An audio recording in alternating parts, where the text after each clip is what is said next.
Magandang umaga. Narito na ang mga unang balitang hatid ng GMA Integrated News.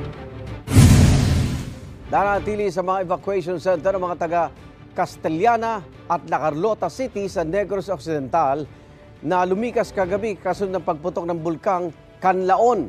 Pinaalalahanan ang mga residente na laging magsuot ng face mask bilang proteksyon sa ashfall. Nagpadala na ng tulong sa kanila ang Provincial Disaster Management Program Division. At may unang balita live si Eileen Pedreso ng GMA Regional TV 1 Western Visayas. Eileen?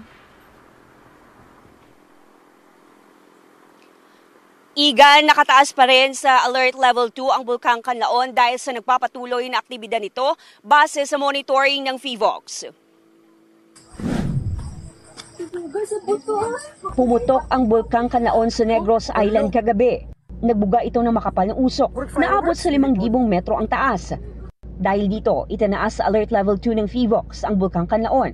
Ibig sabihin, bawal pumasok sa 4-kilometer radius permanent danger zone ng bulkan. Nakatanggap na ng request para sa dagdag na tulong ang Negros Occidental Provincial Disaster Management Program Division mula sa mga LGU ng La Castellana at La Carlota City dahil sa epekto ng pagsabog ng Bulkang Canlaon. Ayon kay Irene Bell Plotenia, ilan lang sa mga hinihingi ng mga LGU ay ang dagdag na personnel na i-deploy para sa disaster response, pagkain at damit. Nag-coordinate pagkita sa aton nga logistics and sa aton nga food and non-food cluster. As to the preparations, coordinated it with the GSO and DSWDO. Ang resources na naman niya, ma'am, ari na di sila.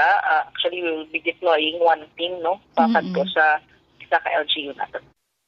Sa La Carlota City, may mga residente nang nag-evacuate at kasalukuyang nananatili sa gym ng lungsod. Sila ay mula sa Barangay Yubo at Barangay Araal na pawang malalapit sa paanan ng Bulkang Canlaon. Sa bayan ng La Castellana, may mga residente na ring dinala sa mga evacuation center.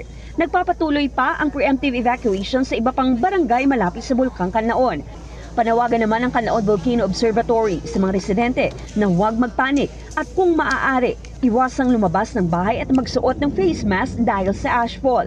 So ang ginapangayo lang natin nga let's stay alert kag kung ano man ang mga information nga nababata naton let's screen danay let's think danay kung sakto ba ang information nga aton nga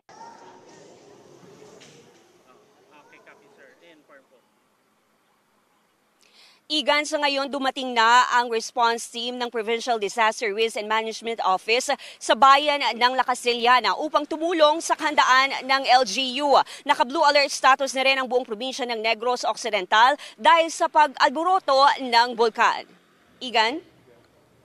Eileen, hanggang ngayon ba, ano sitwasyon ng bulkan Canlaon? Nagbubuga pa rin ba ng usok?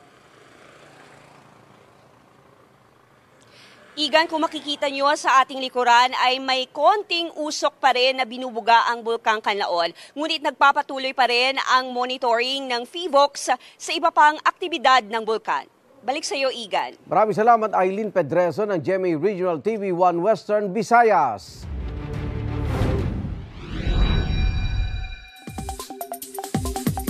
Mga kapuso, nakataas po ngayon ang thunderstorm advisory sa ilang bahagi ng Misamis Oriental. Pinalerto ng pag-asang mga residente sa banta ng baha o kaya naman landslide dahil po sa pag-uulan. Tatagal ang nasabing thunderstorm advisory hanggang 6:25 ngayong umaga. Base sa rainfall forecast sa Metro Weather, posible rin ang ulan ngayong umaga sa ilang bahagi ng Northern at Southern Luzon, Western Visayas at sa Mindanao. Magpapatuloy po yan at magiging malawakan pagsapit ng hapon. Posible ang heavy to intense rain sa ilang lugar na maaaring magdulot ng baha o kaya naman ng landslide. Dito lang po sa Metro Manila ay uunin po ulit tayo, mga kapuso. Ayon sa pag-asa, mga local thunderstorm ang mararanasan sa malaking bahagi ng bansa habang may umiiral naman na frontal system sa extreme northern zone.